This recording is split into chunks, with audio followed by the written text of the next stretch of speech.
Сега отново се връщаме към едно друго авангардно изложбено пространство, което обикаля в момента Румен Бахов, заедно с Димитър Игнатов. Здравей, Румене, пак. Здравей, Люба. Здравей отново. Вече сме в края на обиколката ни из този иначе много красив Пловдивски парк. Парка подножието на Бунарджика. Показах ви, надявам се, някои интересни, или ако не са толкова интересни, то поне са опасни тези неща, които ви показахме. Сега искам да насоча вашето внимание и към това съоръжение, върху което сме застанали заедно с господин Димитър Игнатов.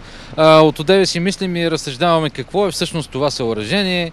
То има размери от порядъка на около 4 на 4, 15-16 квадратни метра, покрито е с бетонна плоча, а иначе самото съоръжение в момента изпълнява точно функцията на сметище.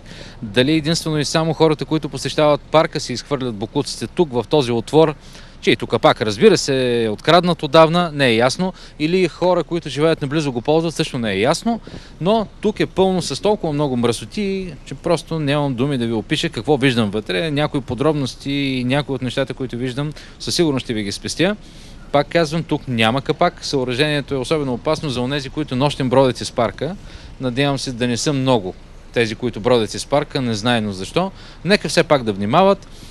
Тази шахта е дълбока поне 2 метра и половина, много е опасна, тук има клони и всевъзможни мръсоти и боклуци. По всичко, Люба, уважаеми зрители, си личи, че тази шахта, по-скоро това съоръжение, не е чистено от години. Интересно как хората, които поддържат и стопанисват този красив, пак казвам, Пловдивски парк, не са обърнали внимание на това нещо, което виждат много от хората, които минават тук, по простата причина, че тук наблизо има и алея, която води към парка.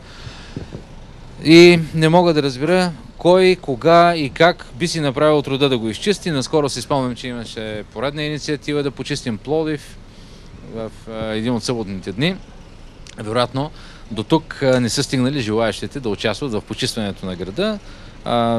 Това отворено нещо, тази шахта, това сметище се намира на около 50 метра от неработещата тоалетна, която ви показах.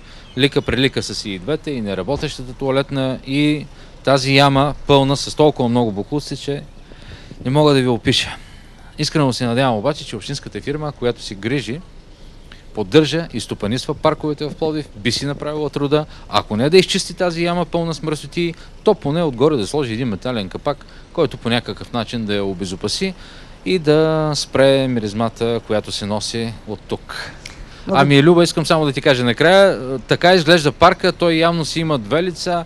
Едната е по-лицеприятната, с тези красиви дървета, с хората, които се разхождат. Здравейте! Хората, които се разхождат през целия ден в парка, с многото птици, с катеричките по клоните и в същото време с онези неща, за които ви споменах и които нашата камера ви показа. Така че бъдете осторожни, внимателни, когато посещавате този Пловдивски парк.